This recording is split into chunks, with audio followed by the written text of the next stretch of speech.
የተጠመቃችሁ ሁላችሁ ክርስቶስን ለብሳችሁታል። የትም ቦታ ሄዳችሁ እግዚአብሔርን ተቀምታችሁ እንዳትመጡ። እግዚአብሔርን የሚቀማችሁ ምንም ነገር ይቅርብን። ለዓለም አንድ ቀን የተሰቀለ እንደው እግዚአብሔር ያሳችሁ። ዘረኛ ሰው የክርስቶስን ዙፋን የሚቆራርጥ ሰው ነው። ክርስቲያን እግር ነው እንጂ ሀገር የለውም። እኔ ለምሳሌ እዚያ አክስቴ አጎቴ የለም። ወንጌል ተማርኩ። በወንጌል ምክንያት የሁሉ ሰው ትንሽ እህቴ፣ ትንሽ ወንድሜ፣ ትልቅ ወንድሜ፣ ትልቅ እህቴ፣ አባቴ፣ እናቴ ነው የሁሉ ሰው። እግዚአብሔር ግን ሀገር አለው የለውም? እግዚአብሔር እንዲህ ያለ ንጉሥ ነው። አጨብጭቦ የሚሾመው አያስፈልገው? ደስ ይለው ዘንድ በፊቱ ምስጋና የሚያቀርብለት አያስፈልገው? ሰድቦ የሚያስከፋው የለ? ከፈጠረው ፍጥረት ምን ይጠቀማል? አይጥን የፈጠራት እኮ የእግዚአብሔር ቸርነት ነው።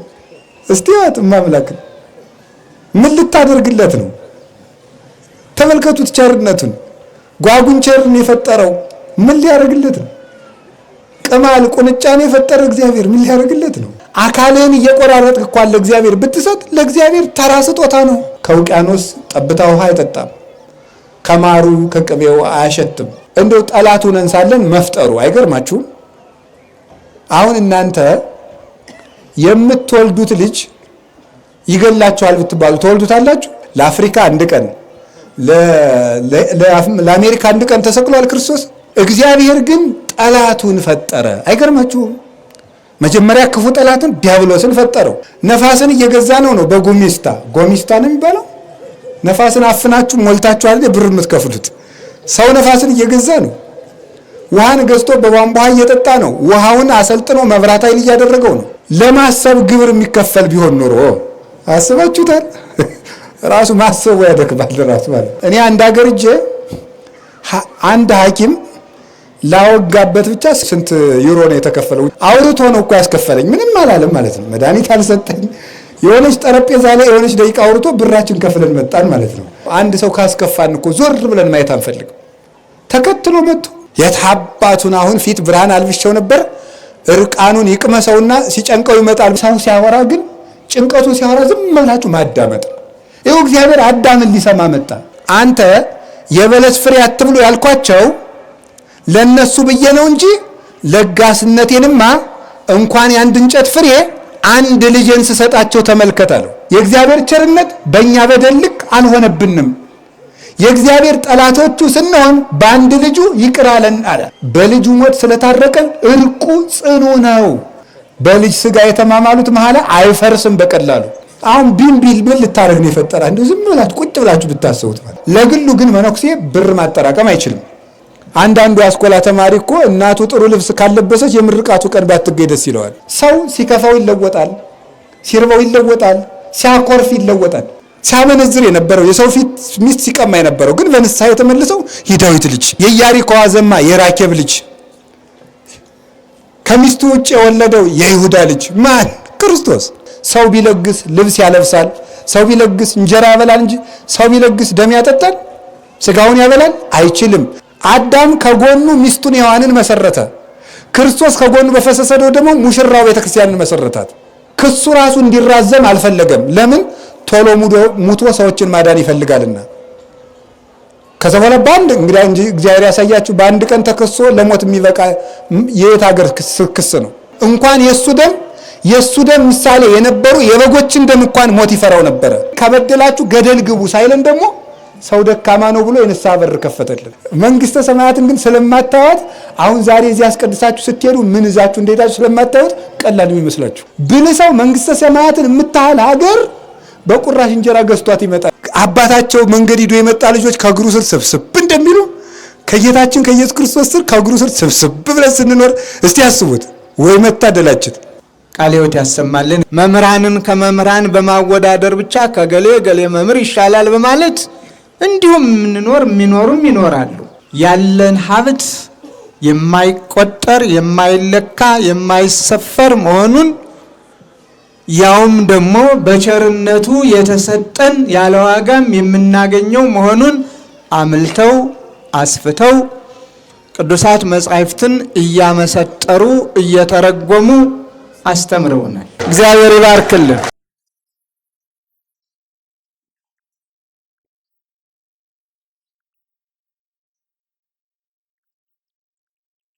በስመ አብ ወወልድ ወመንፈስ ቅዱስ አሃዱ አምላክ ዘለዓለም ሥላሴ።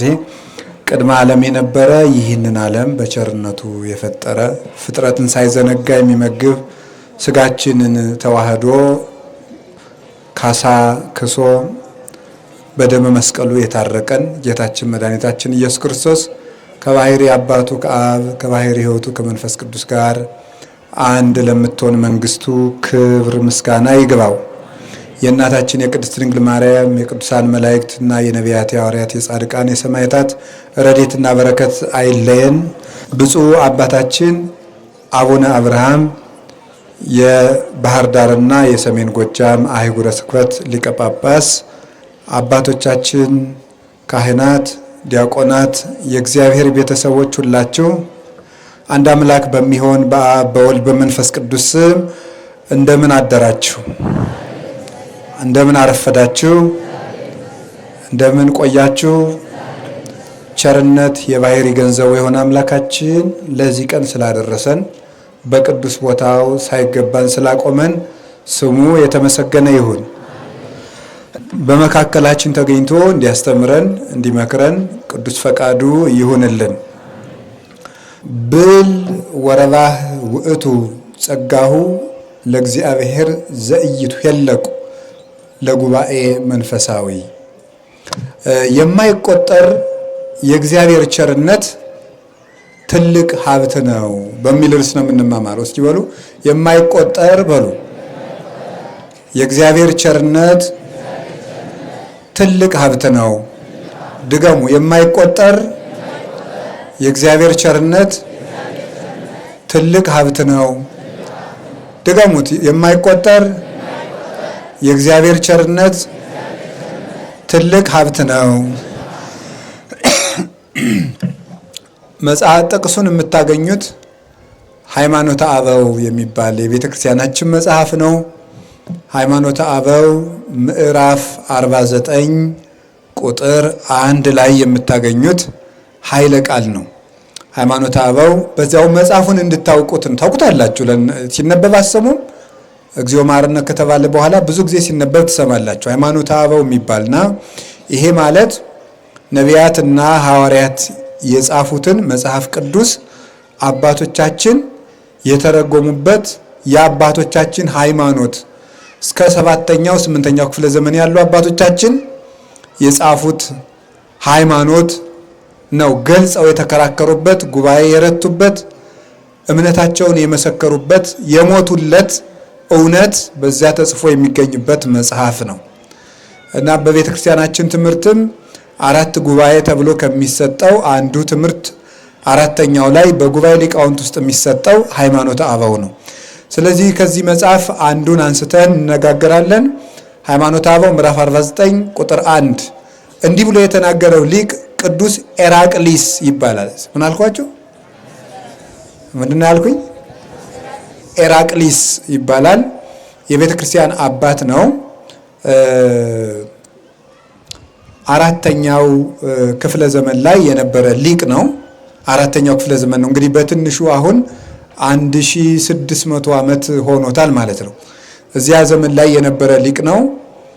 ቅዱስ ኤራቅሊስ ከ200 ሊቃውንት ንስጥሮስን ተከራክረው ከረቱ 200 ሊቃውንት አንዱ ነው እና ንስጥሮስን እየተከራከሩ አባቶቻችን ሊቃነ ጳጳሳት ተሰብስበው ቅዱስ ኤራቅሊስ አባቶቻችን ሊቃነ ጳጳሳት ንስጥሮስ የሚባል መናፍቅ ተነስቶ ድንግል ማርያምን የአምላክ እናት አይደለችም፣ ጌታን ክርስቶስን ደግሞ አምላክ አይደለም ብሎ ተነስቶ ነበረ እና እነ ቅዱስ ቄርሎስ ከእስክንድሪያ ተነስተው ሌሎችም ሊቃውንት ከዓለም አቀፍ ቦታ ተሰብስበው ሊከራከሩ ኤፌሶን የሚባል ቦታ ሲሄዱ ቅዱስ ቄርሎስ ወላዲተ አምላክ የሚል እንደ መፈክር የሚሆን ወላዲተ አምላክ የሚል በብራና ጽፎ ፊት ለፊት ሊቃነ ጳጳሳትን አሰልፎ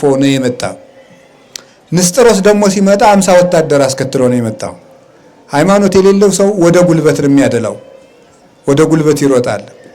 ሃይማኖት ያለው ሰው ግን ሁልጊዜ ትህትናን ያስቀድማል። በተለይ ደግሞ ቤተ ክርስቲያን ውስጥ ጉልበት ቦታ የለውም።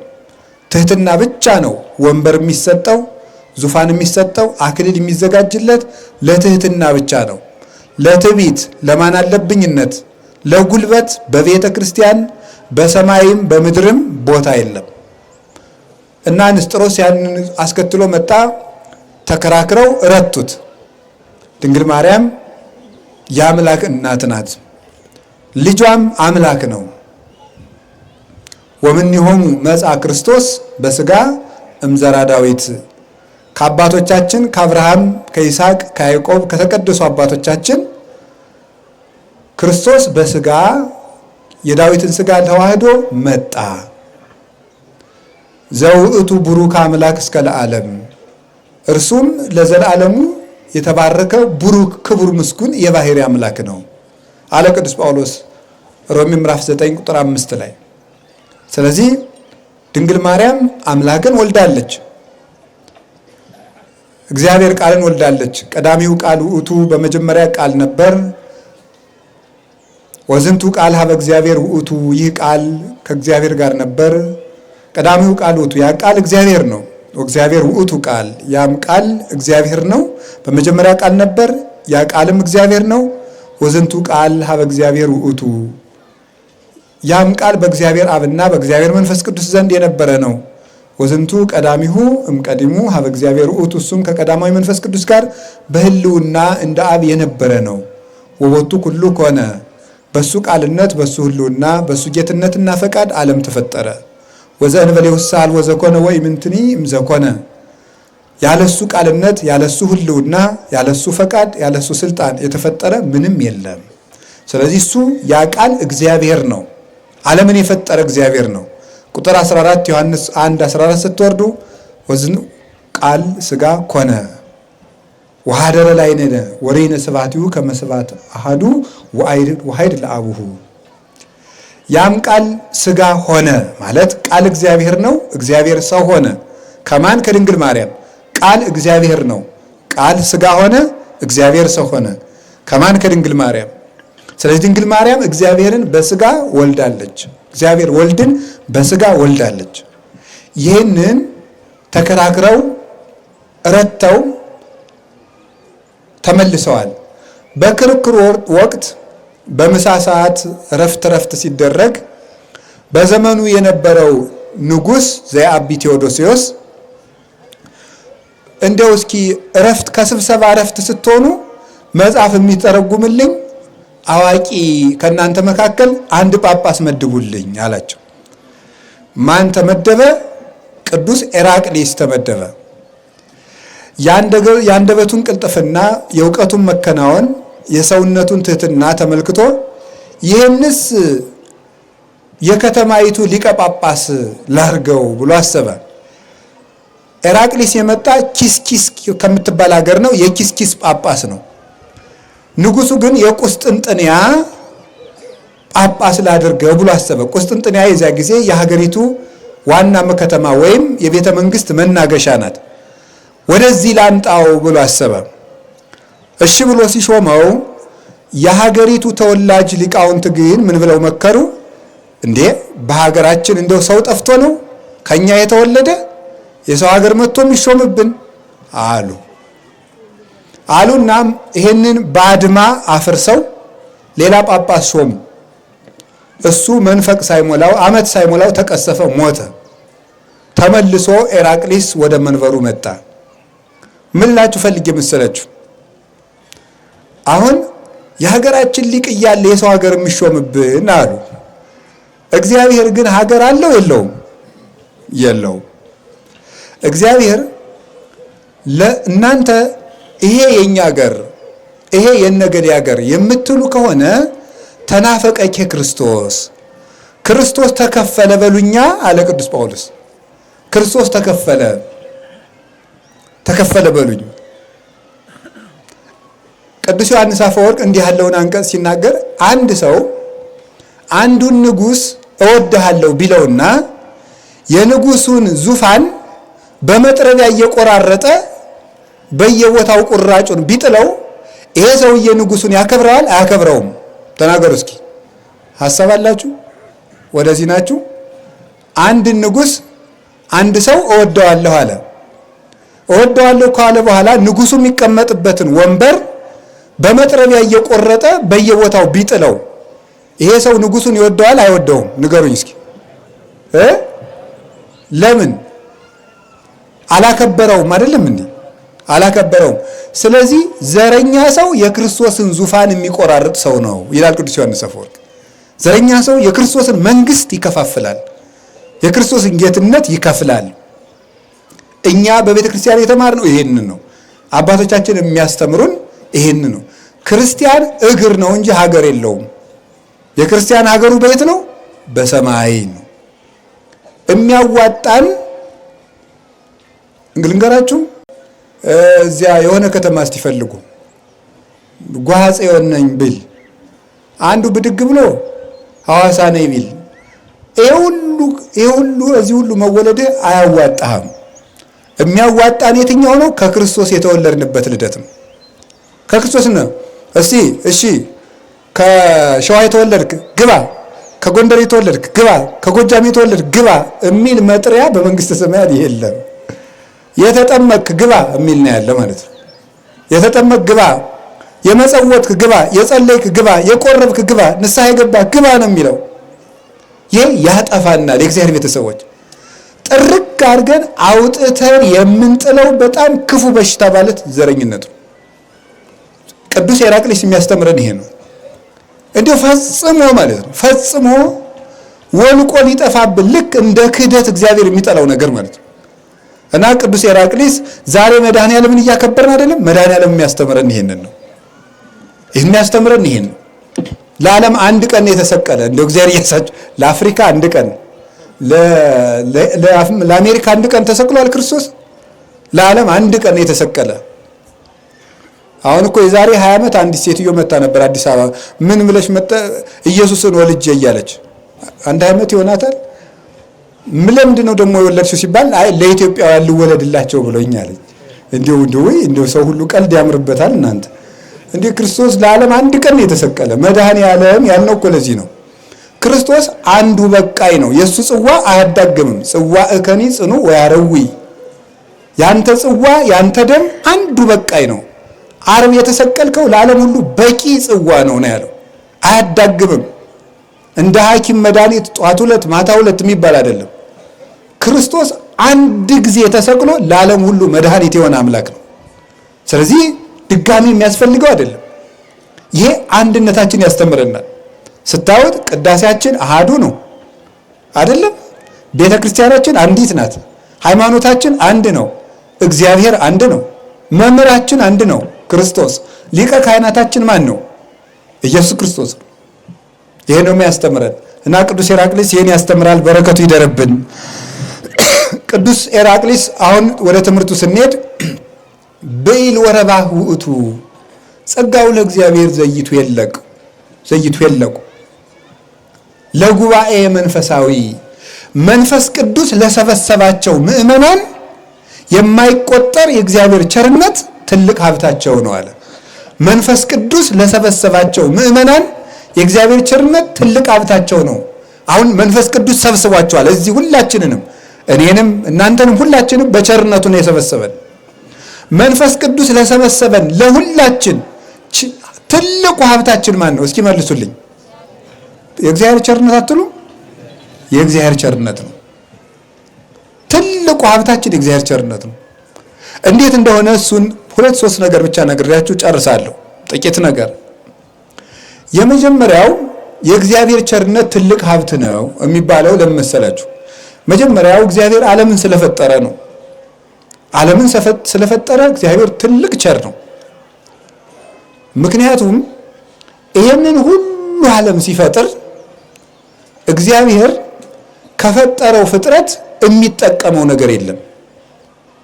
ንጉሥ ዘኢይሰይምዎ እግዚ ዘይግዕዝዎ ባኢል ዘኢይሌቅህዎ ስብሐቲሁ ዘማቢሁ ወውዳሴሁ እምዚአሁ አሃዚ ዓለም በእራሁ ኩሉ እሁዝ ውስተ እዴሁ ነፃ የማያወጡት ጌታ፣ የማይሾሙት ንጉሥ፣ የማያበድሩት ባለጸጋ፣ ሁከት የሌለበት በባህሪው ፍቅር፣ ሁሉን የሚችል ከሃሊ፣ የሚነግስበት ዓለም ሳያስፈልገው ንጉሥ። ቅዱስ ዳዊት እንደተናገረ እግዚአብሔር እሰ ንጉሥ ውእቱም ቅድመ ዓለም፣ እግዚአብሔር ከዓለማት በፊት አስቀድሞ ንጉሥ ነው። መዝሙር 73 ቁጥር 12 ላይ ደራሲውም ዓለማት ዓለም ሥላሴ ዘአልብክሙ ዓለም ብሏቸዋል። ሥላሴ ለዓለም ሀገሩ እናንተ ናችሁ፣ ለእናንተ ግን ሀገር የላችሁ። ለቅዱስ ጴጥሮስም ጌታ ተገልጾ እኔ አባቴ መንፈስ ቅዱስ አነ ፀሐይ አቡየ ፀሐይ ወአነ ብርሃኑ ወመንፈስ ቅዱስ ዋእዩ። አባቴ ፀሐይ ነው፣ እኔ ብርሃኑ ነኝ፣ ጸዳሉ ማለት ነው ይሄ። መንፈስ ቅዱስ ደግሞ ሙቀት ነው።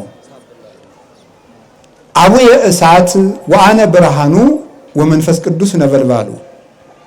አባቴ ፀሐይ ነው፣ እኔ ብርሃን ነኝ፣ አባቴ መንፈስ ቅዱስ ነበልባል ነው። አልቦ ሰማይ ዘያገምረን ወአልቦ ምድር ዘይጸውረን። እኛን የሚወስን ሰማይ የሚሸከመን ምድር የለም። አልቦ እምታይቴነ ወአልቦ እምላይሌነ። ከኛ በላይ ሌላ የለም፣ ከኛ በታችም ሌላ የለም። እስመ እበየ ሳይለነ የአውዶ ለኩሉ።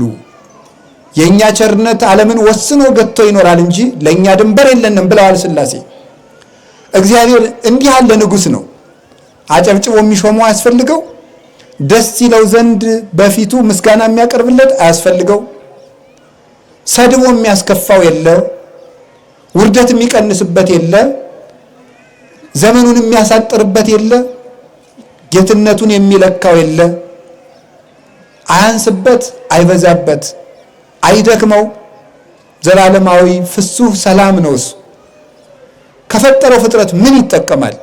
ከውቅያኖስ ጠብታ ውሃ አይጠጣም፣ ከማሩ ከቅቤው አያሸትም።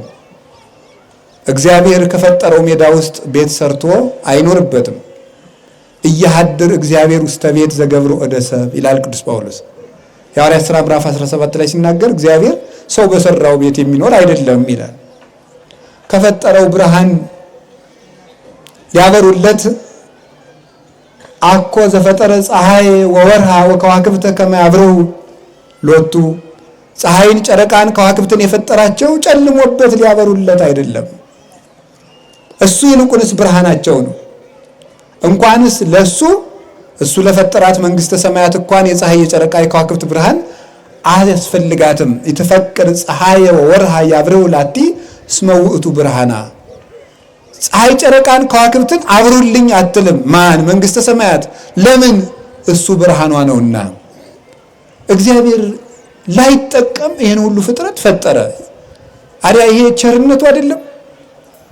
ገበሬ አርሶ መብላቱ እግዚአብሔር ከአዝመራው ሊቀምስ ፈጥሮት ነው።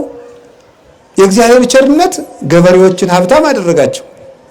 የእግዚአብሔር ቸርነት ሰማይን ባለ ኮከብ ጌጥ አደረገው። አሰርገው ለሰማይ በከዋክብት ይላል ቅዱስ ያሬድ። ሰማይን እንዲህ አድርጎ በኮከብ አስጌጠው። ለሰማይ ሀብቱ የእግዚአብሔር ቸርነት ነው። ወለ ምድርን በስነ ጽጌያት፣ ምድርን ደግሞ በአበባ ሸለማት። ለምድር ሀብቷ ክርስቶስ ነው። የእግዚአብሔር ቸርነት ለምድር ሀብቷ ነው።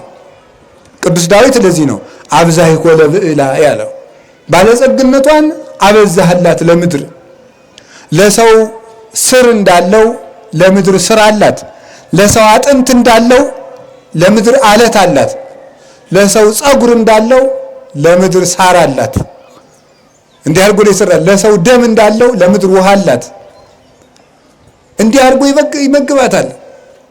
ሰው ጥሮ ግሮ ልብስ ገዝቶ ይለብሳል። አይላያችሁም? ልብስ ገዝታችሁ የለበሳችሁ አሁን አሻንጉሊቶች ሁሉ እኮ ልብስ እያወዳደሩ ቡቲክ በር ላይ የሰው ጭንቅላት ሰልበው ጨርሰውታል። ሰው እንዲህ አድርጎ ገዝቶ ይለብሳል። አበቦች ገዝተው ይለብሳሉ። የለም ያ ሁሉ ህብረ መልክ። ተመልከቱት የእግዚአብሔር ቸርነት። ለዚህ እኮ ነው ጌታ እንዴ ወይንተ አራዝኒ ምንተ ትብሉ ርዩ ጽጌያተ ገዳም ዘከመ ይልህቁ። የምድር አበቦችን እስኪ ተመልከቷቸው። አይፈትሉ ምን አይሉ እግዚአብሔር እንዲህ ያለብሳቸዋል። ወናሁ ጽጌ ገዳም ዘዮም ሃሎ እየሰሜት ወደይ ውስጠት ሆነ እሳት ዘከመስ ያለብሶ እግዚአብሔር። ነገ በእሳት የሚቃጠለውን ምድረ በዳ እግዚአብሔር እንዲህ የሚያለብሰው ከሆነ ፎኪሃክሙ ፈድፋደ ሕጹፃን ሃይማኖት ይላል። እሱን ልትወው። ዛሬ የምርቃት ቀን ነው። እናንተ እምነት የጎደላችሁ አልኩትልኝ፣ እናንተንማ እንዴት አያለብሳችሁ ማለት የእግዚአብሔር ቸርነት እንዲህ አድርጎ ይሁን ሁሉ ዓለም ፈጠረ። ደስ አይላችሁም? ሳይሉ ለእግዚአብሔር መላ ምድረ፣ የእግዚአብሔር ቸርነት ምድርን ሞላ ማለት ከዳዊት ጋር አሁን ነው አብሮ። ወበቃለ እግዚአብሔር ጸና ሰማያት ወምስትንፋሰ አፉሁ ኩሉ ኃይሎሙ። የእግዚአብሔር ቸርነት ምድርን ሞላ። አይጥን የፈጠራት እኮ የእግዚአብሔር ቸርነት ነው። እስቲ ያት ማምላክ ምን ልታደርግለት ነው? ተመልከቱት ቸርነቱን። ጓጉንቸርን የፈጠረው ምን ሊያደርግለት ነው? ቅማል ቁንጫን የፈጠረው እግዚአብሔር ምን ሊያደርግለት ነው? ቀንዳውጣን የፈጠረው ምን ሊያደርግለት ነው? እባብን የፈጠረው ምን ሊያደርግለት ነው? የምትንጨረጨረውን ወፍ የፈጠራት ለምንድን ነው? አሁን ቢምቢ በጣም ረባሽ ናት። እኛን ራሱ ገዳም ውስጥ ትበጠብጠናለች። በተለይ እንግዳ ከሆናችሁ ትባላለች። በጣም እንዲሁ አሁን ደግሞ ጩኸቷ ነው የእሷ መከራ። ውይ ከባድ ናት። እንደው አንድ ሊቅ ምን አሉ? የእግዚአብሔር ቸርነቱ የቢምቢን አካል ማሳነሱ አሉ። አያችሁ፣ ዝሆን ብታክል ኑሮ እኮ ማደሪያ የለንም። በአንድ ቀን እኮ ከተማው ተፈቶ አደረ በሉት እኮ። ሶስቱ ቢጮሁ ይበቅናል። እረፍት የለማ። እንደው እኮ ይገርማችኋል እኮ። ተመልከቱ የእግዚአብሔር ቸርነት። አሁን ቢምቢ ምን ልታደርግ ነው የፈጠራ? እንደው ዝም ብላችሁ ቁጭ ብላችሁ ብታስቡት ማለት ምን ልታደርግለት ነው? ምንም። ይገርማል እኮ። እና የእግዚአብሔር ቸርነት ምድርን ሞላ ስታውት ይሄን አይንጡ ጉርጡን ምናምን ትርጉሙን የማናውቀውን ፍጥረት ሁሉ መፍጠሩ የእግዚአብሔር ቸርነት ምድርን ሞላ። ተዋቸውና እነሱን እንዴት አድርጎ በቸርነቱ ለእኛ ተጨንቆ እንደፈጣ አሁን ወደኛ መጣለሁ። እነሱን ይቅርና እኛን ፈጥሮ እግዚአብሔር ምን ይጠቀማል? ይጠቀማል? እንኳንስ ከኔና ከናንተ ከተራ ኃጢአተኞች ይቅርና ከሰማዕታት ከጻድቃን ክርስቶስ ይጠቀማል? እግዚአብሔር ይጠቀማል? አይጠቀምም። እንዲያውም ዘወሃበ ጽዋ ማይ ቆሪር እያሃጉል ሴቶ ቀዝቃዛ ውሃ የሰጠ ዋጋውን አያጣም ይላል ዮሐንስ 10 ላይ። ቀዝቃዛ ውሃ የሰጠ የሚለውን ቅዱስ ቄርሎስ ሲተረጉመው በጣም አስደናቂ ምስጢር ያወጣበታል። ቀዝቃዛ ውሃ የተባለ እንደው ውሃ የዘከረ ነው በቁሙ ዳሃ። ምስጢሩ ግን ምን ብሎ ይተረጉመዋል?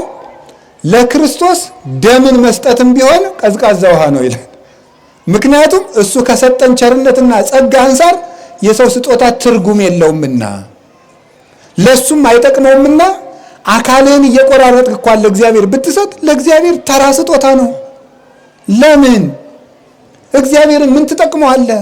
ከሰገድከው ስግደት፣ ከጸለየው ጸሎት፣ ከጾምከው ጾም፣ ከመጸወትከው ምጽዋት እግዚአብሔር ቸግሮት ልታለብሰው ምድር ይሄ የምድሩ ብሻት ምሽትታ ተበላሽቶበት እኛ ጥሩ መዓዛ ልናሸተው እግዚአብሔር ቸግሮት ልንሰጠው፣ ርቦት ልናበላው፣ ታሞ ልንጠይቀው፣ እግዚአብሔር ጨንቆት ልናረጋጋው፣ እግዚአብሔር ከፍቶት ልናስደስተው አይደለም። እሱ ራሱ ሰላም አይደለም። እና ምንድነው ስትሉት እንዲው ቸርነቱ ይሄን አደረገ። ዘኩሎ እደው የገብራ በቃ እጄ ይሄን አደረጋል። እሱ በቃ ይሄን ሁሉ እጄ አደረጋል። አዎ አኮኑ እዴ ሳረራ ለምድር ወየማኔ አጽንዓቶ ለሰማይ። ይሄን ሰማይ ስልጣን ያጸናው ምድርን መሰረታለ። ምን ቸርነቱ ነው! እና እግዚአብሔር ቸርነት ይውላችሁ በሞቴ እንዲያው አሁን ነጋዴዎች፣ ሀብታሞች፣ ድርጅት ያላችሁ ትልልቅ ስራ የምትሰሩ ይሄ ሁሉ ድርጅት ገሌ ባለዚህን ያህል ካምፓኒ ነው የምትባሉ ሰዎች በእግዚአብሔር ቸርነት እንዲህ እንደሆናችሁ ታስታውሳላችሁ። በእግዚአብሔር ቸርነት ቁመን እንደምናድር ቁመን እንደምንውል የእግዚአብሔር ቸርነት የምትሮጡበትን እግር እንዴ እኔ እኮ ጥሬ ግሬ ለፍቼ ደም ተፍቼ ነው ይሄን ሀብት ያከማቸው ትላላችሁ። በምንድን ነው የጣርከው? እግዚአብሔር በሰጠህ እግር ሮጥክ፣ እግዚአብሔር በሰጠህ እጅ ቆፈርክ፣ እግዚአብሔር በሰጠህ ልብ አቀርክ፣ እግዚአብሔር በሰጠህ አፍ ተናገርክ፣ እግዚአብሔር የሰጠህን ነፋስ ወስደህ ተነፈስክ፣ እግዚአብሔርን የሰጠህን እንጀራ በልተህ ጉልበት ኖረ።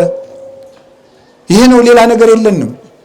ምን ትብከ ዘይነሳይከም ካልብከ ወምን ትብከ ዘይኮነ ውበለከ፣ አንተ ያልተቀበልከው የራስህ የሆነ ምን አለ ይለናል። ምንም የለን እና የእግዚአብሔር ቸርነት ግርም ይላል። እንደ እውነቴን ነው። እንደው ቅዱስ ዮሐንስ አፈወርቅ ይላል እስቲ ውጣና ዝም ብለህ ከዋክብቱን ማታያቸው ይላል። ለምንድን ነው ብቸኛ ነኝ የምትለው? እነዚህ ከዋክብት እኮ ለራሱ ለአንተ ሊያሸበሽቡ የፈጠራቸው አንተን እያጀቡ እኮ ነው ይላል። እንደ ሰርግ ማለት ነው። እያጀቡ ነው እኮ ማታ የሚያወጣቸው ለዓይን ምግብ አድርጎ እኮ ነው ቦግ ቦግ ቦግ ቦግ የሚያደርጋቸው ከዋክብት የሚያስደይ ሰው አይቶ እንዲደሰት ብሎ ማለት ነው። ይሄ እግዚአብሔር ቸርነት። ሁለተኛው የእግዚአብሔር ቸርነት ምንድን ነው ስትሉ ትልቅ ሀብትነቱ ይሁን እያልኳቸው ነው። በልተን ማደራችን ተኝተን ማደራችን የእግዚአብሔር ቸርነት፣ መዋል ማደራችን የእግዚአብሔር ቸርነት።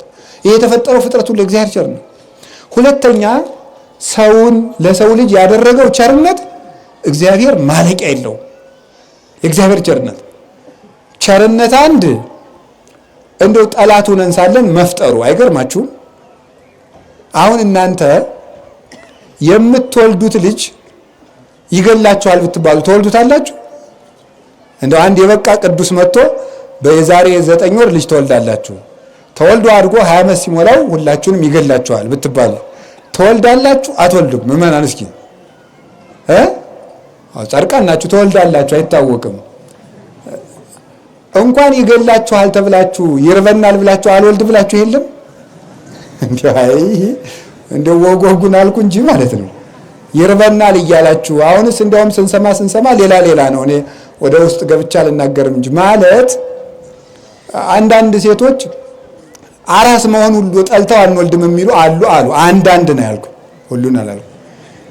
አንዳንዶቹ ደግሞ አይ በቃ እንደው ሰውነቴ ይበላብሽብኛል እንደው ሸንቀጥ ብዬ ነው መሞት የምፈልግና አልወልድም የሚሉ አሉ። የልጅ ሽንት የሚያስጠላቸው ማለት ነው። ወይ ግሩም እንዲሁ እኮ ይሄ ሁሉ መዝመንመን እኛ ምን እያልን አድገን ይመስላችኋል? ምን እያልን ያደግነው እኛ? ተመልከቱ፣ እግዚአብሔር ያሳያችሁ። እና ሰው ራስ ወዳድ እየሆነ መጥቷል አሁን ማለት ነው። ራስ ወዳድ እየሆነ ነው የመጣው። እግዚአብሔር ግን ጠላቱን ፈጠረ። አይገርማችሁም? መጀመሪያ ክፉ ጠላትን ዲያብሎስን ፈጠረው፣ እኔንስ አልፈጥርም ሳይል። ቀጥሎ የሰውን ልጅ እንደሚነሳበት እያወቀ ፈጠረው። እኔ እንደ እግዚአብሔር ያለ ቸር የለም፣ መቼም ኑሮ ያውቅ እና እግዚአብሔር ሰው ጠላቱ እንደሆነ እያወቀ መፍጠሩ የእግዚአብሔር ቸርነት ነው። ሁለተኛ ሰው ላይ ስታዩት ያደረገው ቸርነት እግዚአብሔር በአርአያው በአምሳሉ መፍጠሩ ነው።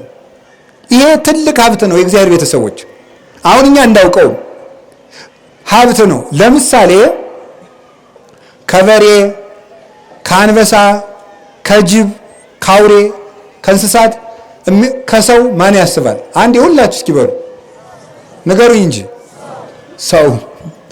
እሺ ጅብ ሲጮህ ሰምታችሁ የምትሮጡ ስለምታስቡ ነው አይደል? አይደለም ነው። ማሰብ ካቆማችሁ እኮ ዝም ብሎ መቁለጭለጭ ነው፣ አትሮጡ። እሳት እየነደደ ስታዩት የማትገቡ ምን ሆናችሁ ነው? ስለምታስቡ ነው። መኪና እንዳይገጫችሁ ጠብቃችሁ የምታቋርጡት ስለምንድን ነው? ስለምታስቡ ነው። ይሄ ታዲያ ሀብት አይደለም? ማሰብ ሀብት አይደለም? ጭንቅላት ሀብት አይደለም? ለብልጠት ባንጠቀምበት ሀብት ነው። በአርአያው ፈጠረን ማለት እኮ እግዚአብሔር እንደሚያስብ አሳቢ አድርጎ ፈጠረን ማለት ነው። ሐሳብ ስላሰብክ እኮ ነው 9ኛ ክፍል 10ኛ ክፍል ዩኒቨርሲቲ ማስተርስ ፒኤችዲ ፕሮፌሰር ምናምን ተመራማሪ መርጌታ እንትን ይበጣ። እግዚአብሔር ባሪያው ባይፈጥር ኑሮ ምን የለ ዲግሪ የለ ምን የለ መሐንዲስ የለ ሹፌር የለ ሐሳብ አድርጎ እኮ ነው ወደ ግራ ወደ ቀኝ እያልክ መንጃ ፈቃድ የምታወጣው። እግዚአብሔር ሐሳብ አድርጎ እኮ ነው። ሐሳብ አድርጎ ነው እኮ ዲቁና ቅስና መርጌትና ድጓ አቋቋም መጽሐፍ ቅኔ የመጣ እኮ እግዚአብሔር ሐሳብ አድርጎ ስለፈጠረን። ይሄ ሀብቱ ነው እግዚአብሔር የሰጠን።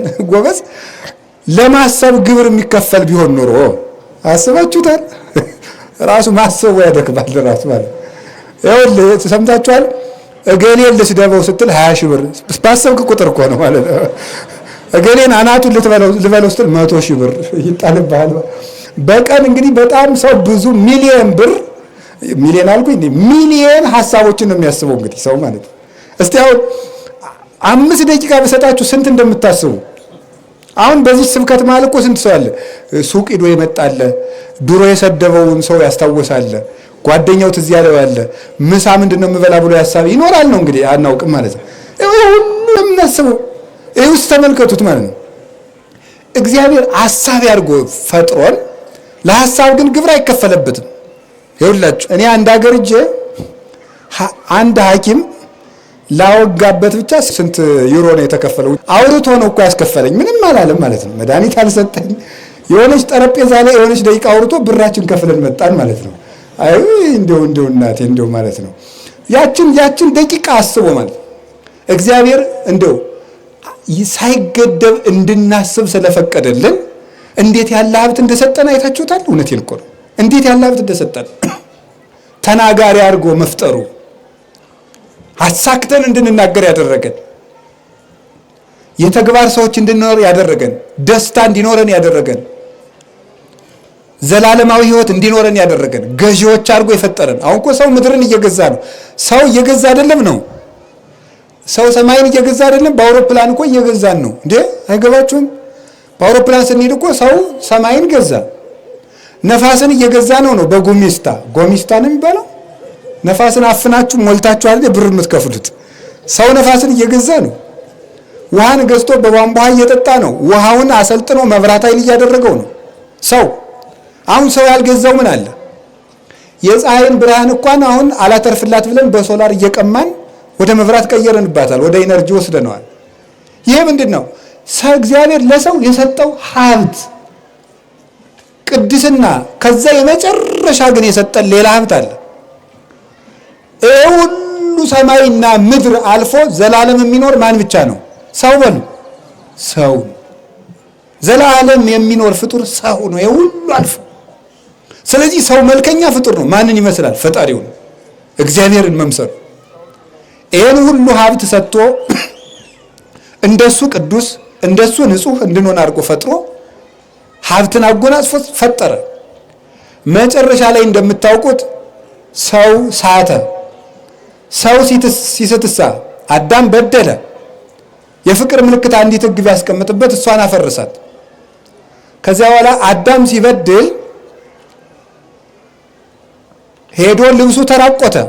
አዳም ደንግጦ በዛፍ ስር ተሸከሸገ። እንደምታውቁት ኋላ ተመልከቱ፣ ማን ነው እየፈለገ የመጣ? እግዚአብሔር ነው። የታባቱን አሁን ፊት ብርሃን አልብሼው ነበር እርቃኑን ይቅመሰውና ሲጨንቀው ይመጣል ብሎ እግዚአብሔር ዝም አላለው። እግዚአብሔር አዳምን ፍለጋ መጣ እየፈለገ። እንደውም ደግሞ እሱ ብቻ አይደለም፣ አዳም እንዳይደነግጥ እግዚአብሔር የገነትን ቅጠል ኮሽ ኮሽ ኮሽ ኮሽ ኮሽ እያደረገ በሰው አምሳል ማለት አዳም እንዳይደነግጥ እኮ ነው። አዳም ወዴት ነህ አለው። ተመልከቱ ቸርነት። አዳም ወዴት ነህ ያለበትን እያወቀ እንዳላወቀ አዳም እንዲጽናና እኮ ነው። ይሄ ማለት አንድ ትልቅ አባት ልጁን በግ ጠብቅ ብሎ ሰጥቶት ልጁ በጎቹ ጠፍተውበት ወይም በጎቹን አጥፍቶ አባቴ ይገርፈኛል ብሎ አንድ ዛፍ ስር ቁጭ ብሎ አባቱ በዚያ ሲያልፍ እንዲያው ልጄ በተገኘ እንጂ ሀብቱስ ቅልጥ ብሎ ይቅር ቢል ቢሰማው እዚህ ነኝ አባዬ ይላል። ምክንያቱም ለምንድን ነው? አባቱ እየፈለገው እንደሆነ ተረድቷልና። አዳም አባቱ እግዚአብሔር እየፈለገው እንደሆነ እንዲያስብ አዳም ወዴት ነህ አለው። ይሄ ፍጹም ቸርነት ነው በእውነት ማለት ነው። እኛ እንኳን እንደው አንድ ሰው ካስከፋን እኮ ዞር ብለን ማየት አንፈልግም። ተከትሎ መጥቶ እግዚአብሔር አዳም ምን ሆነ ነው አለው። ደግሞ እንደው ይገርም ምን ሆነው ሊቃውንት ሊያናግረው ቢሻ ይላሉ። ምን ሆነ ነው አዳም አለው። የሆነውን እኮ ያውቃል። ያላ አያችሁ፣ ወጉንም ለመስፋት ፈልጎ ነው። ወጉንም ሊሰሙ የአዳምን ጭንቀቱን ማዳመጥ ፈልጎ። ሰው ሲያወጋ እንግዲህ ገሌ ጀምረው አይባልም። አውቀዋለሁ ዝም ብለህ ቁም ነገሩን ነገር ያትንዘባዘብ አይባልም። ሰውን ማዳመጥ። ስታወጉ ግን አትንዘባዘቡ ከቻላችሁ። ሙላችን አንንዘባዘቡ። ግን ምን ለማለት ፈልጌ ነው? ሰው ሲያወራ ግን ጭንቀቱን ሲያወራ ዝም ብላችሁ ማዳመጥ። ይኸው እግዚአብሔር አዳምን ሊሰማ መጣ። የአዳም ወሬ የአዳም ብሶትና ወግ ለእግዚአብሔር የማይረባ ሆኖ ካልተቆጠረ የወንድማችን ጭንቀት መስማት እንዴት የማይረባ ይሆናል? ያን አደረገና እግዚአብሔር አዳምን ምን አለው? በል እንግዲህ አዳም አንተ ሕግ ብታፈርስ እኔ መጥቼ ሞቼ ያድንሃለሁ ብሎ እግዚአብሔር ቃል ኪዳን ሰጠው። ተወልጄ ያድንሃለሁ፣ ናፍቆትህን እፈጽማለሁ። አምላክ መሆን አምሮህ ነው? በል እኔ ስጋህን ለብስና ያንተን ስጋ አምላክ አደርገዋለሁ አለው። አዳም ኮነ ከማሃዱ እምኔነ ያለው ይህንን ነው። አዳም ከኛ እንዳንዱ ሆነ ማለት በኋላ ዘመን የአዳም ስጋ ቃልን ተዋህዶ የቃልን ገንዘብ አድርጎ አምላክነትን አግኝቶ የአዳም ስጋ አምላክ ሆነ። በተዋህዶ ጌታ ስጋን ሲለብስ ይህንን ቀጠሮ ሰጠው። ከዚያ በኋላ ተመልከቱ 5500 ዘመን ከተቆጠረ በኋላ እግዚአብሔር ለሰው ልጆች ቸርነትን አላቋረጠም፣ ሲያደርግ ኖረ። ሰዎችን ሲመግባቸው ሲያስተዳድራቸው ቆየ። የዚያን ጊዜ ቀጥር ያለው እስከዚያ ፍዳህን ብላ የሰው ልጅ አላለም። በኖህ በጻድቁ በአብርሃም በይስሐቅ በያዕቆብ በኖህ ዘመን ብቻ ያደረገውን አስታውሱ። ምንድን ያደረገ? 120 ዘመን ለምህረት መስጠት። በጣም የሚያስደንቅ 120 ዓመት ለይቅርታ ቀጠሮ ሰጠ። ይህን የሚያደርግ እግዚአብሔር ብቻ ነው። ሰው ጥቂት ቀን ይችለናል፣ እግዚአብሔር ግን ሁልጊዜ ይችለናል። 100 ዓመት የሚችል እግዚአብሔር ብቻ ነው። እንደ አጠቃላይ ግን ዘላለም ችሎናል። እነዚያንም አተረፈ። ባይሆንላቸው ኖህን አተረፈ። ይሄንንም አልወዘንም። ሰዎች ጣዖት ቢያመልኩ ኃጢአት ቢበዛ አብርሃምን ከጣዖት መካከል አወጣው፣ ወርቅን ከጭቃ እንደማውጣት፣ ከሱ ይስሐቅን፣ ከሱም ያዕቆብን፣ ከሱም 12ቱን ነገደ እስራኤል። እነሱ የገዛ ወንድማቸውን ቢሸጡ ግብፅ ቢወርዱ እነሱም በቸርነቱ ታድጎ አወጣቸው። መና ከደመና ውሃ ከጭንጫ አፍልቆ አጠጣ፣ መገበ። 40 ዘመን ዘልፈ ይስሕት ልቦሙ እንደተባለ ሲበድሉት ኖሩ። ይሄ ሁሉ መከራ ችሎ የሰውን እምቢተኛ ልብ ታግሶ 5500 ዘመን ሲፈጸም እግዚአብሔር ዘመኑ በደረሰ ጊዜ አንድ ልጁን ላከ። ስንት ልጁን በሉ ንገሩኝ። የእግዚአብሔር ቸርነት ፍጹም ሀብት ነው ያልኳችሁ ለዚህ ነው። አንድ ልጁን እንዴት ይሰጣል?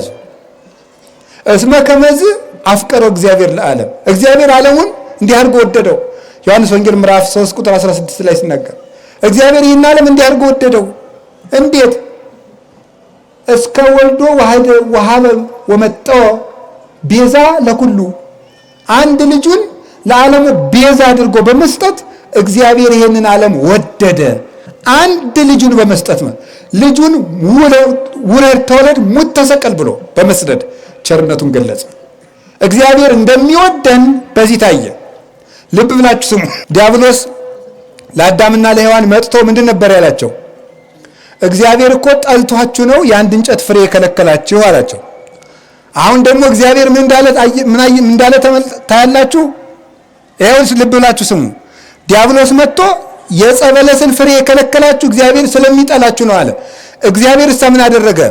አንተ የበለስ ፍሬ አትብሉ ያልኳቸው ለነሱ ብዬ ነው እንጂ ለጋስነቴንማ እንኳን የአንድ እንጨት ፍሬ አንድ ልጅን ስሰጣቸው ተመልከት አለው። ዲያብሎስን ዘለፈው። ሬሲ መድኃኒተ ወአግህድ ቦቱ፣ ልጄን ለተዋህዶ ልኬ ተዋህዶን በልጄ ተዋህዶ ስጋዌ መድኃኒትን አድርጌ ዓለምን አድኜ የዲያብሎስን ውሸቱን እገልጥበታለሁ ብሎ በነቢዩ በዳዊት እንዳስነገረ አንድ ልጁን ሰጠን። እንደውም ስለዚህ ቅዱስ ጳውሎስ እንዲህ ይላል፣ እንዘ ጸሩን ሂነ አኮ በአምጣነ ጌጋይን ዘኮነና ሐሳበ ጸጋሁ ለእግዚአብሔር እንዘ ጸሩን ሂነ ተሳህለነ በሞተ ወልዱ። የእግዚአብሔር ቸርነት አለ ቅዱስ ጳውሎስ ሮሜ 5 ላይ የእግዚአብሔር ቸርነት በእኛ በደል ልክ አልሆነብንም፣ የእግዚአብሔር ጠላቶቹ ስንሆን በአንድ ልጁ ይቅር አለን አለ። ይኸውላችሁ በልጅ ሞት የታረቁት ፍቅር ጽኑ ነው።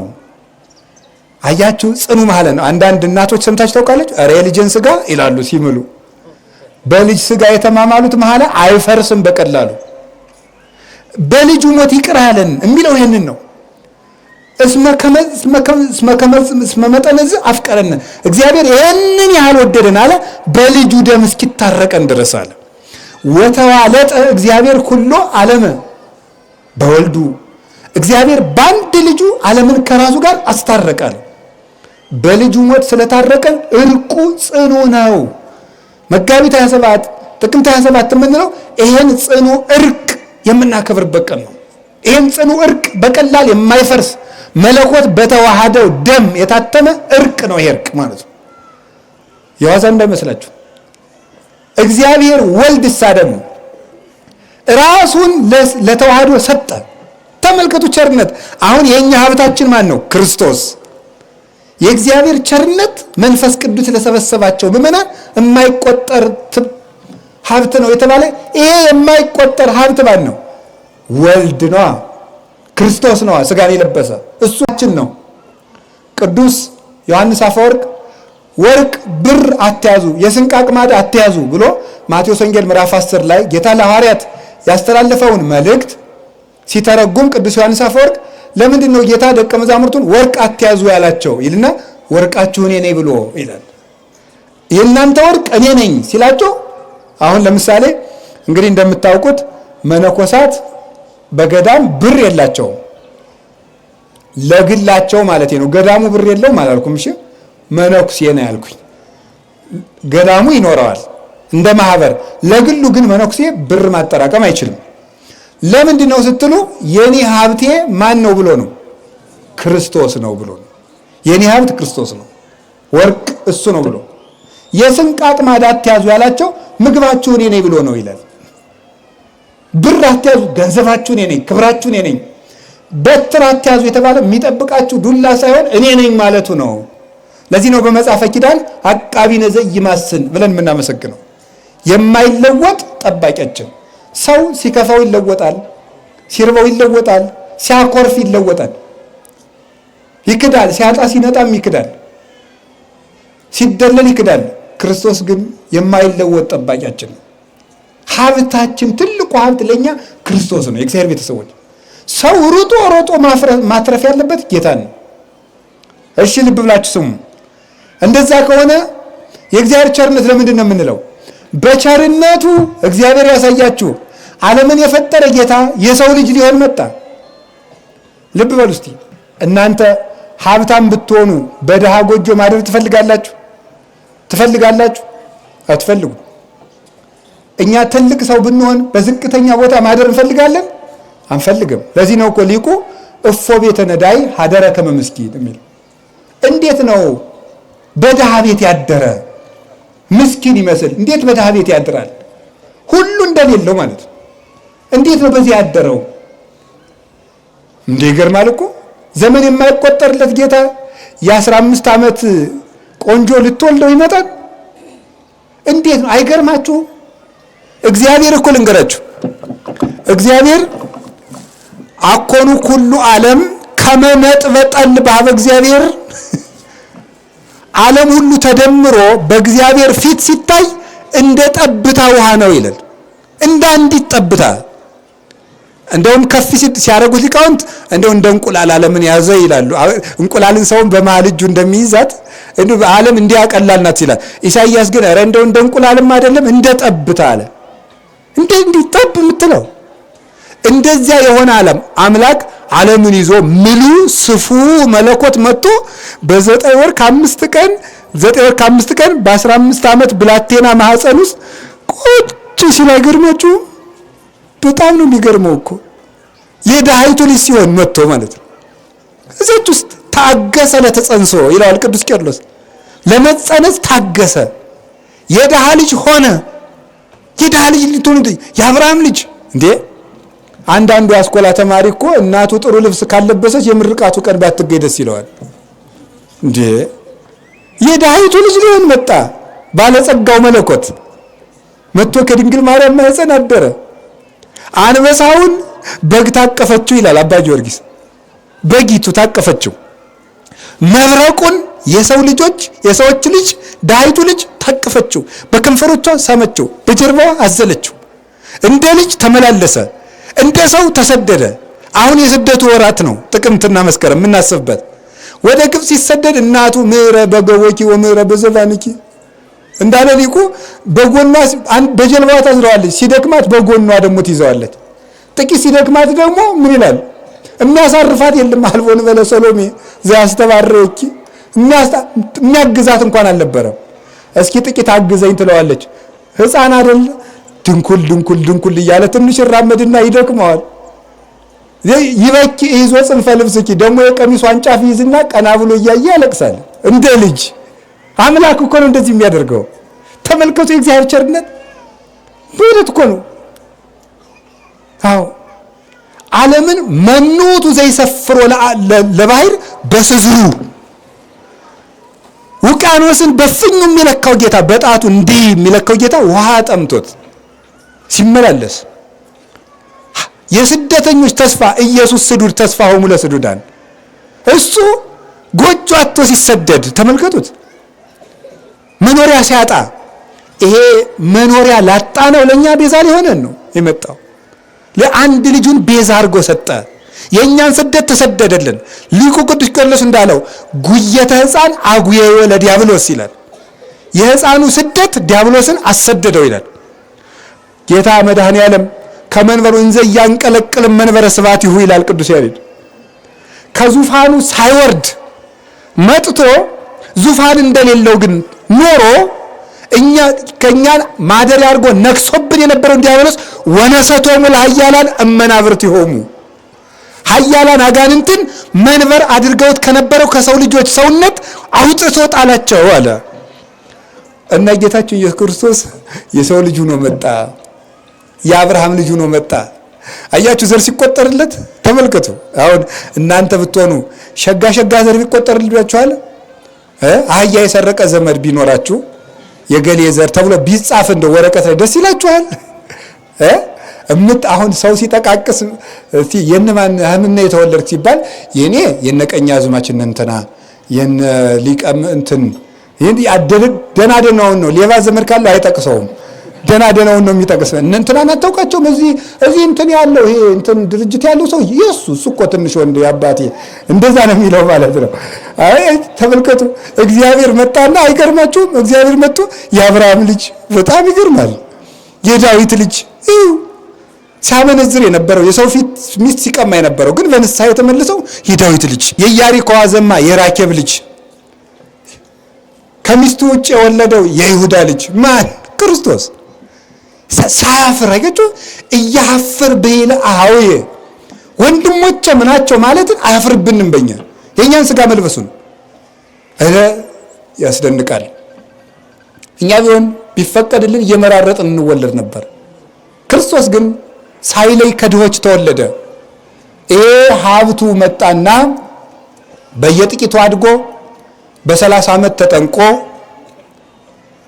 ለኛ የዕዳ ደብዳቤችን ወአንተ ቀጥቀጥ ከአርእስቲሁ ለከይሲ በውስተ ማይ ዳለ ቅዱስ ዳዊት የዲያብሎስን ስልጣን በዮርዳኖስ ቀጥቅጦ አጥፍቶ 3 ዓመት ከ3 ወር ድህነትን የተመላች ወንጌልን አስተምሮ አሃዊነ ወንጌል አስተዳለ ወለነ መድኃኒተ ይላል አቡሊዲስ።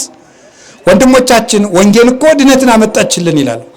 ያን አስተምሮ ድውያንን ፈውሶ ሙታንን አንስቶ ዲዳዎችን አናግሮ ሽባዎች እንዲራመዱ አድርጎ ሙት አንስቶ ስርዓት ሰርቶ ወንጌልን ሰብኮ አምላካችን እሱ መሆኑን አስታውቆን እግረ ልቡናችን ወደ ሰማይ አቅንቶ ሁሉን አሳይቶን የሁሉ ፍጻሜ ከጨረሰ በኋላ እንደተባለው ሐሙስ ማታ አንዱን ሀብቱን አደለን። ምኑን? ስጋውና ደሙን ሰጠን። አሁን ጸጋውን እግዚአብሔር ዘይቶ የለቁ የማይቆጠር እግዚአብሔር ሀብት አለና ሃሎ ዘየ ምሳት ዘያብዕል በዚች ቤተ ክርስቲያን ውስጥ የሚያከብር የምእመናን ገበያ ያለ ዘውእቱ ምስጢረ ሥጋሁ ወደሙ ለክርስቶስ ቀራቅዲስ ገለጸው። ይሄም የክርስቶስ ሀብት ያልኳችሁ የክርስቶስ ሥጋና ደም ነው ሀብት ያልኩት አለ። ቅዱስ ሥጋውን ክቡር ደሙን ሐሙስ ማታ ሰጠን። ይሄ ልዩ ሀብት ነው። ይሁላችሁ ማን ነው እስቲ እግዚአብሔር ያሳያችሁ? ሰው ቢለግስ ልብስ ያለብሳል። ሰው ቢለግስ እንጀራ ያበላል እንጂ ሰው ቢለግስ ደም ያጠጣል? ሥጋውን ያበላል? አይችልም።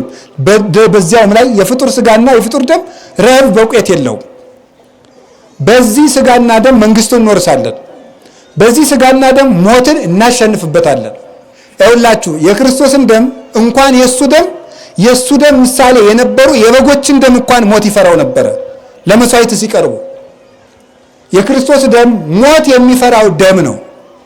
ያን ቅዱስ ሥጋ ክቡር ደም የጸሎተ ሐሙስ ዕለት ሰጠን፣ መንግሥተ ሰማያት የምንሻገርበት። ሌሊቱን ሙሉ ሲገረፍ አደረ። ሐሙስ ማታ መጋቢት 26 ሲገረፍ አድሮ ለእኛ ግን ነፃነትን ሰጠን። ገረረ ለሕማም ይለዋል ሊቁ። ራሱን ለሕማም አስገዛ። እሺ በጎ አለ። ከዚያሳ በበነጋው 3 ሰዓት ከጲላጦስ ፊት ተከሶ ቆሞ ተመልከቱ። ኮነንዎ ለመኮንነ መኳንንት ይላል። በነገስታት የሚፈርደውን ጌታ ፈረዱበት ይላል። ሰንበትን ሽረሃል፣ ዝም። እንዲህ አድርገሃል፣ ዝም። እንዲህ ያለ ኃጢአት ሰርተሃል፣ ዝም። እንዴ ለምንድን ነው ዝም ያለ? እስከዚያ ተከራክሮ ሲረታ ነበራል። አሁን እኛን ማዳን ፈልጓል። እሱ ግን በአንድ ቀን ተፈረደበት። ይሄ ቸርነቱ ተመልከቱ። ከዚያስ እኛን በዲያብሎስ ፊት ከመቆም አዳነን። እሱ ቆሞ፣ ይሄ ሀብት ይባላል። የእግዚአብሔር ቸርነት ፍጹም ሀብት ነው። ቸርነቱ እሱ ሲከሰስ ለእኛ ክስ ቀረ፣ የእኛ ክስ ተሰረዘ። ቀጥሉ 6 ሰዓት ላይ ምን አደረጉት? እጁን እርጥብ መስቀል አሸከቡት። ወነጸረ ብርሃነ መስቀሉ ቅዱስ ዘምሉ መድኃኒተ አለ ቅዱስ ኤራቅዴስ። ድህነትን የተሞላ የክርስቶስን መስቀል ማየት ፍጹም ሀብት ነው። ድህነትን የተመላ የክርስቶስን መስቀል ማየት ሀብት ነው አለ። አዎ እዚያ ላይ ተሰቀለ። ቸነከሩት። ወበቀናዋትህ ቅዱሳት በከበሩ ችንካሮቹ ማመንም ፍጹም ሀብት ነው ይላል። እንዴት ነው የሆነ መሰላችሁ? ሔዋን በሕማማተ ሥጋው ቤዛውን ነው ይላል። ሔዋን የእንጨት ፍሬ እያየች ጎምጅታ ነበር። የዓይን ዕዳ ነበረባት። በዓይኑ የአይሁድን ግርማ እያየ ከፈለላት።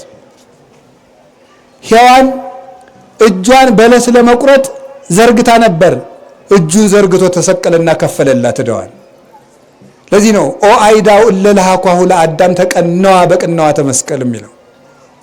ሔዋን የበለስ ፍሬ ልትቆርጥ በእግሯ ሂዳ ነበር። እግሩን ተቸነከረላት፣ ከፈለላት።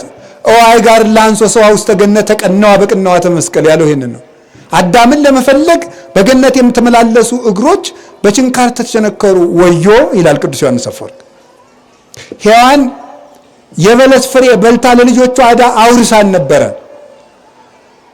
የመብሏን የመጠጧን ዕዳ ደግሞ ሐሞት ጠጥቶ ከፈለላት። ይህንን አደረገ ለልጆቿ፣ ለእናታችን ለሔዋን፣ ለአባታችን ለአዳምና ልጆቿ። ስለዚህ ቤዛ ኩሉ ዓለም የምንለው ክርስቶስ ለዚህ ነው። እንዲህ አድርጎ ነፃ አወጣን። መቼ? በዕለተ ዓርብ። ተርበን ለነበርነው ሥጋውን ሰጠ። ተጠምተን ለነበርነው ደሙን ሰጠ።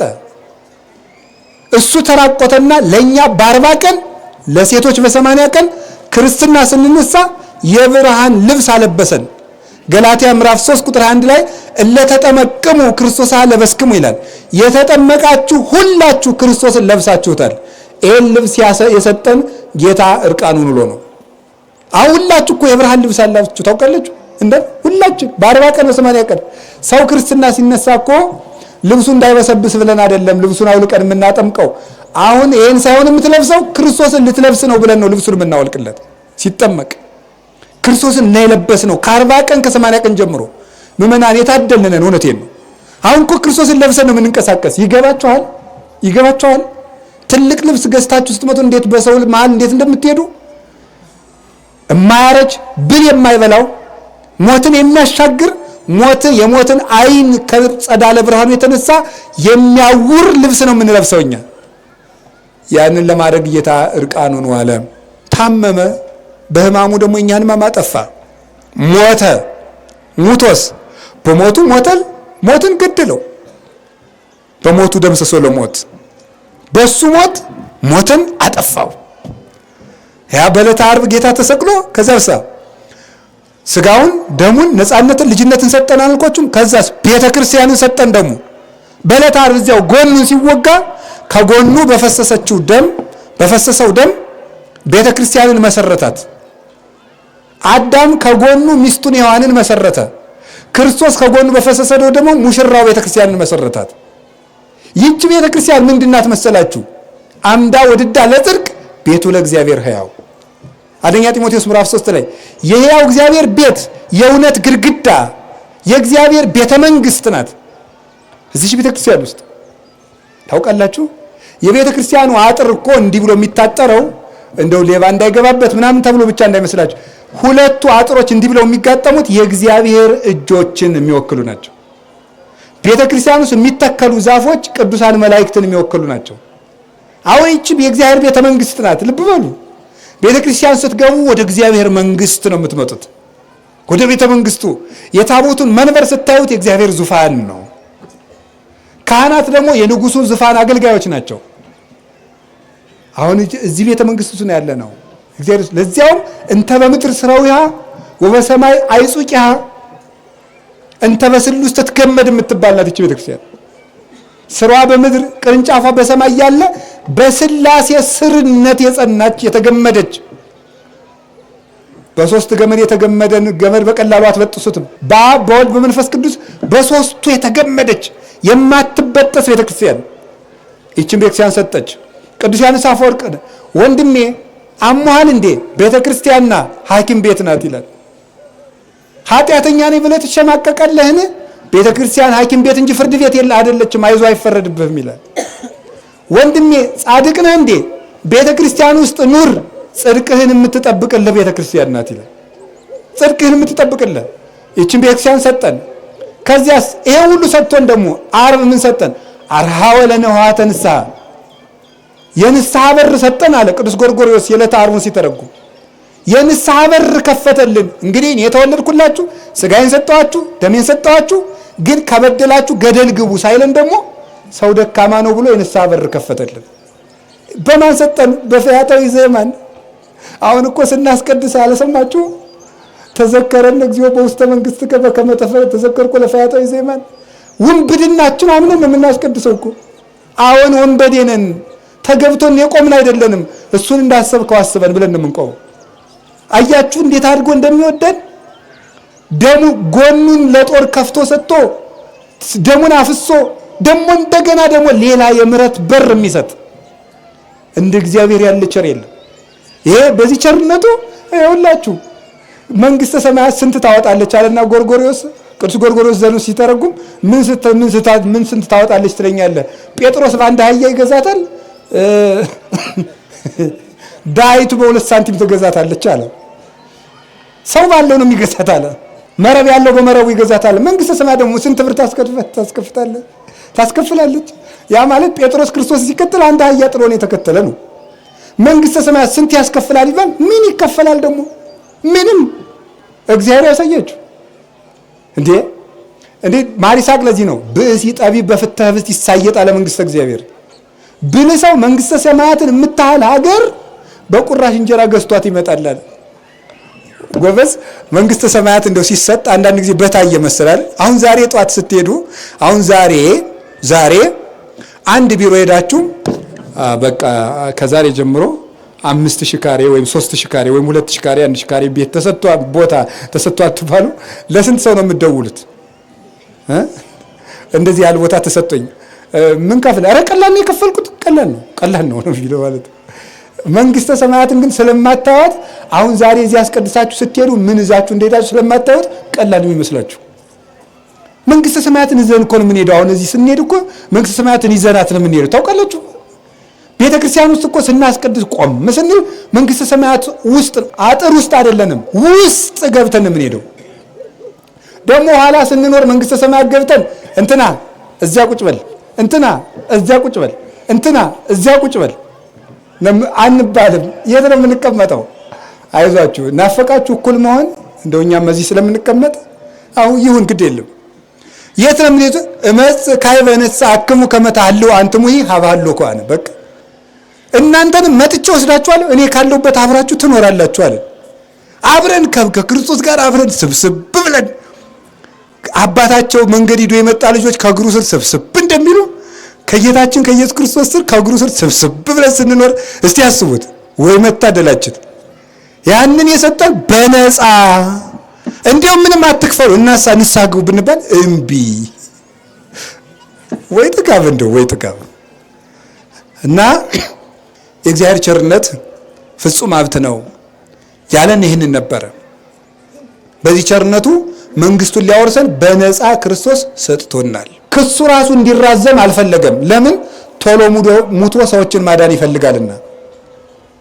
ከዛ በኋላ በአንድ እንግዲህ እንጂ እግዚአብሔር ያሳያችሁ በአንድ ቀን ተከሶ ለሞት የሚበቃ የት ሀገር ክስ ነው? ለመጣ ሁሉ ይዞ ይሄዳል። ይህንን የክርስቶስን ስም ይዘው ሰዎች ብቻቸውን ወጥተው ብዙ ሆኑበት፣ ብዙ ሆኑ። አይ ለምሳሌ አሁን ብፁዕ አባታችን ፊት ሕፃኑ ነው ትምህርት ቤት ሲሄዱ ስንት ሰው ነበሩ? ነገሩ እንጂ አንድ ልጅ ሆኖ ነው ትምህርት ቤት የሚሄዱት፣ ቆሎ ትምህርት ቤት ሲሄዱ።